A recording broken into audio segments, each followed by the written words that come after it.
அரசு பண முறைகேடு வழக்கு. முன்னாள் ஜனாதிபதி ரணில் விக்ரமசிங்க நீதிமன்றத்தில் ஆஜர். சட்டமா அதிபரின் நிலைப்பாட்டை அறிவிக்க செப்டம்பர் 30 வரை அவகாசம்.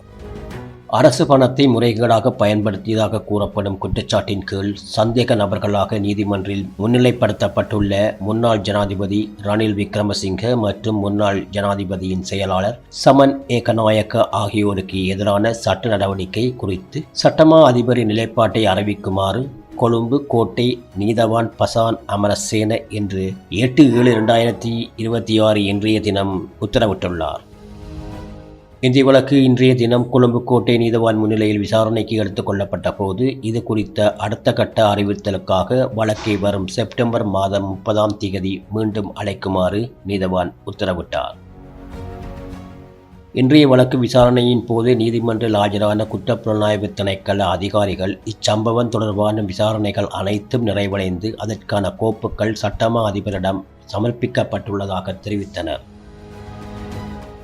முன்னாள் ஜனாதிபதி ரணில் விக்ரமசிங்க நீதிமன்றத்துக்கு வருகை தந்தபோது அவரது மனைவி மைத்திரி விக்ரமசிங்கவும் அவருடன் வருகை தந்திருந்தார்.